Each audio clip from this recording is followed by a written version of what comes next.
ಬೆಂಗಳೂರು ಫಸ್ಟ್ಗೆ ಸ್ವಾಗತ. ನಾನು ಭಾವನಾ. ಈಗ ಹೆಡ್ಲೈನ್ಸ್.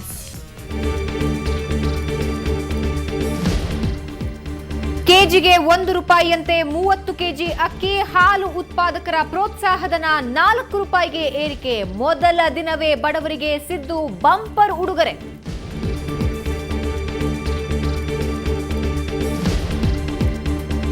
ಸಿದ್ದರಾಮಯ್ಯ ಪ್ರಮಾಣ ವಚನಕ್ಕೆ ಸಾವಿನ ಸೂತಕ. ನೂಕುನುಗ್ಗಲಿನಲ್ಲಿ ಸಿಎಂ ಅಭಿಮಾನಿ ದುರ್ಮರಣ. ಮೃತನ ಕುಟುಂಬಕ್ಕೆ 2 ಲಕ್ಷ ಪರಿಹಾರ ಘೋಷಣೆ.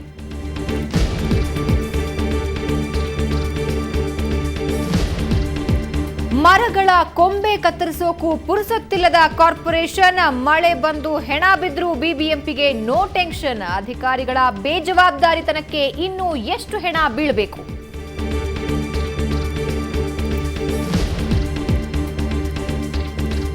ಚಿನ್ನದಂಗಡಿಯಲ್ಲಿ ನೂಕುನುಗ್ಗಲು. ಮಾಮೂಲಿಗಿಂತ ಬಲು ಜೋರು ಬಂಗಾರ ವ್ಯಾಪಾರ.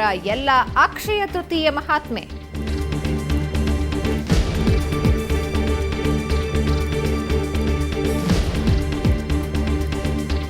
ಹೋಟೆಲ್ ಮಾಲೀಕರೇ ದಯವಿಟ್ಟು ಗಮನಿಸಿ. ಅಡುಗೆ ಗ್ಯಾಸ್ ಬದಲಿಗೆ ಬಯೋಗ್ಯಾಸ್ ಬಳಸಿ. ಜೈವಿಕ ಇಂಧನ ಬಳಸಿ. ಹಣವನ್ನು ಉಳಿಸಿ.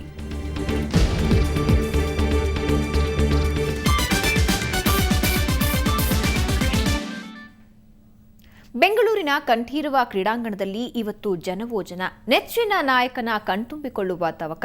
ರಾಜ್ಯದ ಮೂಲೆ ಮೂಲೆಯಿಂದ ಆಗಮಿಸಿದ್ದ ಜನರಿಗೆ ಅಂತೂ ಜನನಾಯಕನ ದರ್ಶನವಾಯಿತು. ಹೌದು, ರಾಜ್ಯದ 28ನೇ ಸಿಎಂ ಆಗಿ ಸಿದ್ದರಾಮಯ್ಯ ಇವತ್ತು ಅಧಿಕಾರ ಸ್ವೀಕರಿಸಿದ್ರು.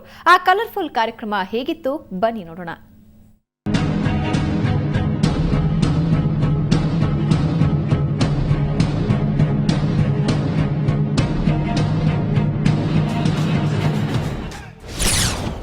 ಸಿದ್ದರಾಮಯ್ಯ ಸಿಎಂ ಆದ್ರಯ್ಯ. 28ನೇ ಸಿಎಂ ಆಗಿ ಸಿದ್ದರಾಮಯ್ಯ. ನಾನು ಸಿದ್ದರಾಮಯ್ಯ ಎಂಬ ಹೆಸರಿನ ನಾನು ಕಾನೂನಿನ ಮೂಲಕ ಸ್ಥಾಪಿತವಾದ ಭಾರತದ ಸಂವಿಧಾನದ ವಿಷಯದಲ್ಲಿ ನಿಜವಾದ ಶ್ರದ್ಧೆ ಮತ್ತು ನಿಷ್ಠೆಯನ್ನು ಹೊಂದಿರುತ್ತೇನೆಂದು. ಎಸ್, ಸಿದ್ದರಾಮನ ಹುಂಡಿಯ ಸಿದ್ದರಾಮೇಗೌಡರ ಪುತ್ರ ಸಿದ್ದರಾಮಯ್ಯ ಇಂದಿನಿಂದ ನಾಡಿನ ದೊರೆ. ರಾಜ್ಯದ 28ನೇ ಸಿಎಂ ಆಗಿ ಸಿದ್ದರಾಮಯ್ಯ ಇವತ್ತು ಪ್ರಮಾಣ ವಚನ ಸ್ವೀಕರಿಸಿದರು. ಕಿಕ್ಕಿರಿದು ತುಂಬಿದ್ದ ಬೆಂಗಳೂರಿನ ಕಂಠೀರವ ಕ್ರೀಡಾಂಗಣದಲ್ಲಿ ಸಿದ್ದರಾಮಯ್ಯ ಪ್ರಮಾಣ ವಚನ ಸ್ವೀಕರಿಸಿದರು. ಬೆಳಿಗ್ಗೆ ಸರಿಯಾಗಿ 11:40ಕ್ಕೆ ರಾಜ್ಯಪಾಲರಾದ ಹಂಸರಾಜ ಭಾರದ್ವಾಜ್ ಸಿದ್ದರಾಮಯ್ಯರವರಿಗೆ ಪ್ರತಿಜ್ಞಾ ವಿಧಿಯನ್ನ ಬೋಧಿಸಿದರು. ಸತ್ಯದ ಹೆಸರಲ್ಲಿ ಸಿದ್ದರಾಮಯ್ಯ ಪ್ರಮಾಣ ವಚನ ಸ್ವೀಕರಿಸಿದ್ದು ವಿಶೇಷವಾಗಿತ್ತು. ಸಂವಿಧಾನಕ್ಕೆ ಮತ್ತು ಕಾನೂನಿಗೆ ಅನುಸಾರವಾಗಿ ನ್ಯಾಯವಾದುದನ್ನು ಮಾಡುತ್ತೇನೆಂದು ಶ್ರದ್ಧಾಪೂರ್ವಕವಾಗಿ ಸತ್ಯದ ಹೆಸರಿನಲ್ಲಿ ಪ್ರಮಾಣ ಮಾಡುತ್ತೇನೆ. ಕಂಠೀರವದಲ್ಲಿ ನಡೆದ ಕಲರ್ಫುಲ್ ಕಾರ್ಯಕ್ರಮಕ್ಕೆ ರಾಜ್ಯದ ಮೂಲೆ ಮೂಲೆಗಳಿಂದ ಜನಸಾಗರವೇ ಹರಿದು ಬಂದಿತ್ತು. ಬಂದವರೆಲ್ಲರೂ ಸಿದ್ದರಾಮಯ್ಯಗೆ ಜೈಕಾರ ಹಾಕಿದರು.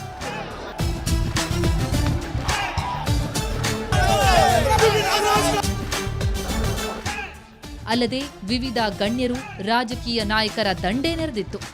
ಮಹಾರಾಷ್ಟ್ರ ಸಿಎಂ ಚೌಹಾಣ್, ಮಾಜಿ ವಿದೇಶಾಂಗ ಸಚಿವ ಎಸ್ಎಂ ಕೃಷ್ಣ, ಎಐಸಿಸಿ ಪ್ರಧಾನ ಕಾರ್ಯದರ್ಶಿಗಳಾದ ಹರಿಪ್ರಸಾದ್, ಫರ್ನಾಂಡಿಸ್ ಸೇರಿದಂತೆ ಪ್ರಮುಖ ನಾಯಕರು ಪ್ರಮಾಣ ವಚನ ಸಮಾರಂಭದಲ್ಲಿ ಪಾಲ್ಗೊಂಡಿದ್ದರು.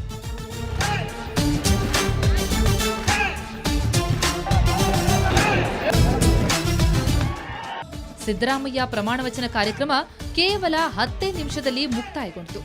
ಅಲ್ಲಿಂದ ಹೊರಟ ಸಿದ್ದರಾಮಯ್ಯ ಸೀದಾ ವಿಧಾನಸೌಧಕ್ಕೆ ಆಗಮಿಸಿದರು. ವಿಧಾನಸೌಧದ 3ನೇ ಮಹಡಿಯಲ್ಲಿರುವ ತಮ್ಮ ಕಚೇರಿಗೆ ಎಂಟ್ರಿ ಕೊಟ್ಟರು. ಆ ಬಳಿಕ ಕುರ್ಚಿಗೆ ಪೂಜೆ ಸಲ್ಲಿಸಿ ಸಿಎಂ ಕುರ್ಚಿ ಅಲಂಕರಿಸಿದರು.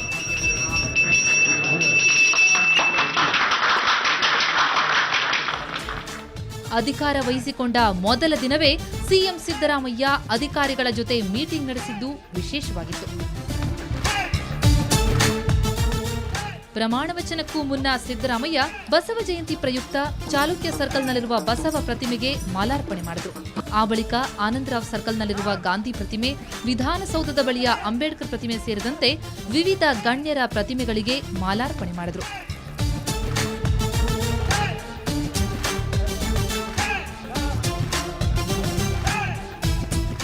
ಇನ್ನು ಇದಕ್ಕೂ ಮುನ್ನ ಹಿರಿಯ ಗಾಂಧಿವಾದಿ ಸ್ವಾತಂತ್ರ್ಯ ಹೋರಾಟಗಾರ ದೊರೆಸ್ವಾಮಿಯವರನ್ನ ಸಿದ್ದರಾಮಯ್ಯ ಭೇಟಿ ಮಾಡಿದ್ರು.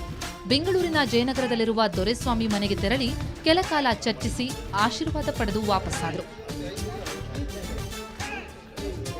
ಒಟ್ಟಾರೆ ಸಿಎಂ ಆಗುವ ಸಿದ್ದರಾಮಯ್ಯ ಬಹುದಿನಗಳ ಕನಸು ಕೊನೆಗೂ ಈಡೇರಿದೆ.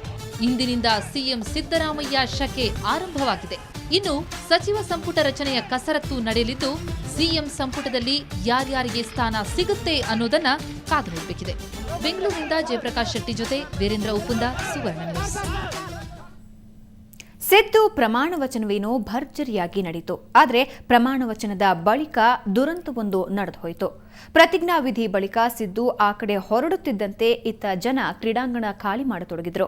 ಈ ವೇಳೆ ನೂಕುನುಗ್ಗಲು ಉಂಟಾಗಿ ಅಭಿಮಾನಿಯೊಬ್ಬ ಹೃದಯಾಘಾತದಿಂದ ಮೃತಪಟ್ಟ.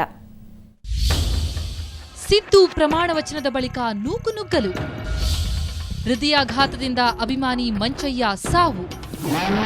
ಸಿದ್ದರಾಮಯ್ಯ ಎಂಬ ಹೆಸರಿನ ನಾನು ಕರ್ನಾಟಕ ರಾಜ್ಯದ ಮುಖ್ಯಮಂತ್ರಿಯಾಗಿ ಒಂದು ಸತ್ಯದ ಹೆಸರಿನಲ್ಲಿ ಪ್ರಮಾಣ ಮಾಡುತ್ತೇನೆ. ಸಿದ್ದು ಪ್ರಮಾಣ ವಚನವೇನೋ ಭರ್ಜರಿಯಾಗಿ ನಡೆಯಿತು. ಆದರೆ ಪ್ರಮಾಣ ವಚನದ ಬಳಿಕ ದುರಂತವೊಂದು ನಡೆದು ಹೋಯಿತು. ಪ್ರತಿಜ್ಞಾ ವಿಧಿಯ ಬಳಿಕ ಸಿದ್ದು ಆ ಕಡೆ ಹೊರಡುತ್ತಿದ್ದಂತೆಯೇ ಇತ್ತ ಜನ ಕ್ರೀಡಾಂಗಣ ಖಾಲಿ ಮಾಡತೊಡಗಿದ್ರು. ಆ ವೇಳೆ ನೂಕುನುಗ್ಗಲು ಉಂಟಾಗಿ ಅಭಿಮಾನಿಯೊಬ್ಬರಿಗೆ ಹೃದಯಾಘಾತವಾಯಿತು.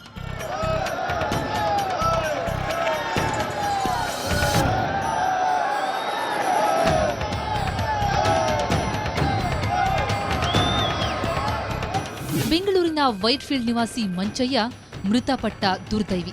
ಈತ ಡಿ4 ಸಂಸ್ಥೆಯಲ್ಲಿ ಸೆಕ್ಯೂರಿಟಿ ಗಾರ್ಡ್ ಆಗಿ ಕಾರ್ಯನಿರ್ವಹಿಸ್ತಾ ಇದ್ರು ಎನ್ನಲಾಗಿದೆ. ಕಾರ್ಯಕ್ರಮ ಮುಗಿಸಿ ವಾಪಸ್ಸಾಗುವಾಗ ಹೃದಯಾಘಾತವಾಯಿತು. ಕೂಡಲೇ ಮಲ್ಯ ಆಸ್ಪತ್ರೆಗೆ ದಾಖಲಿಸಲಾಯಿತಾದರೂ ಅಷ್ಟರಲ್ಲೇ ಆತ ಸಾವನ್ನಪ್ಪಿದ್ದ. ಸುದ್ದಿ ತಿಳಿದ ಕೂಡಲೇ ಸಿಎಂ ಸಿದ್ದರಾಮಯ್ಯ ಆಸ್ಪತ್ರೆಗೆ ಭೇಟಿ ನೀಡಿದರು. ಮೃತನ ಕುಟುಂಬಕ್ಕೆ 2 ಲಕ್ಷ ರೂಪಾಯಿ ಪರಿಹಾರ ಹಣ ಘೋಷಿಸಿದ್ರು. ಒಬ್ಬ ಅನ್ಯಾಯ ಅವನು ಸೆಕ್ಯೂರಿಟಿನಲ್ಲಿದ್ದಂಥವನು, ಸೆಕ್ಯೂರಿಟಿ ಕೆಲಸ ಸೂಪರ್ವೈಸರ್ ಅಂತ, ಮಕ್ಕಳಿದ್ದಾವೆ, 50 ವರ್ಷ ಅವನಿಗೆ.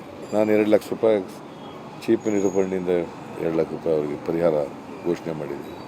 ಇಡೀ ಆಸ್ಪತ್ರೆಯವರು ಕೂಡ ತತ್ಕ್ಷಣದ ಖರ್ಚಿಗೆ 20,000 ರೂಪಾಯಿ ಶ್ರೀನಿವಾಸ ಮೂರ್ತಿ ಮಲ್ಯ ಆಸ್ಪತ್ರೆ ಇದರಿಂದ ಅವ್ರು 20,000 ರೂಪಾಯಿ ಕೊಡ್ತೀವಿ ಅಂತ ಹೇಳಿದರು. ಸಿದ್ದರಾಮಯ್ಯ ಪದಗ್ರಹಣ ಸಮಾರಂಭಕ್ಕೆ ಜನಸಾಗರವೇ ಹರಿದು ಬಂದಿತ್ತು. ಅದರಲ್ಲಿ ಅಭಿಮಾನಿಯೊಬ್ಬ ಎಲ್ಲರ ಗಮನ ಸೆಳೆದ. ತಲೆ ಮೇಲೆ ಸಿದ್ದರಾಮಯ್ಯ ಹಾಗೂ ಹಿಂಬದಿಯಲ್ಲಿ ಹಸ್ತದ ಗುರುತಿನ ಕಟಿಂಗ್ ಮಾಡಿಸಿಕೊಂಡು ಬಂದಿದ್ದು ಬಹಳ ವಿಶೇಷವಾಗಿತ್ತು.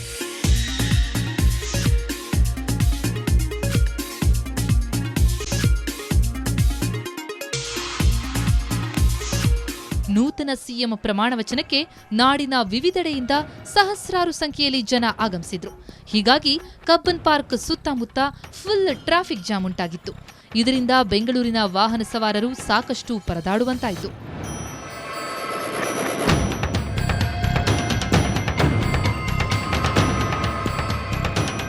ಇನ್ನು ಸಮಾರಂಭಕ್ಕೆ ಬಂದವರೆಲ್ಲ ಕಬ್ಬನ್ ಪಾರ್ಕ್ನಲ್ಲಿ ತಿಂಡಿ, ಚಹಾ, ಕಾಫಿ ಕುಡಿದು ಸಿಕ್ಕಾಪಟ್ಟೆ ಗಲೀಜು ಮಾಡಿದ್ರು. ಕಬ್ಬನ್ ಪಾರ್ಕ್ನಲ್ಲಿ ಎಲ್ಲಿ ನೋಡಿದ್ರೂ ಟೀ, ಕಾಫಿ ಕಪ್ ಜೊತೆ ಅಲ್ಲಲ್ಲಿ ಕಸ ಹರಡಿದೆ.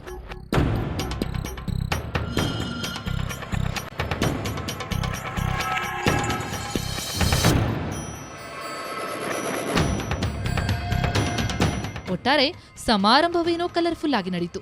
ಆದರೆ ಸಮಾರಂಭಕ್ಕೆ ಬಂದ ಅಭಿಮಾನಿ ಸಾವನ್ನಪ್ಪಿದ್ದು ಮಾತ್ರ ದುರಂತವೇ ಸರಿ. ಬೆಂಗಳೂರಿನಿಂದ ಅರವಿಂದ್ ಬಿರಾದರ್ ಜೊತೆ ಧರಣೇಶ್ ಮತ್ತು ಅಂಚನ್ ಗೀತಾ, ಸುವರ್ಣ ನ್ಯೂಸ್. ಈಗ ಬ್ರೇಕ್ ನಂತರ ಬೆಂಗಳೂರು ಫಸ್ಟ್ ಮುಂದುವರಿಯುತ್ತೆ.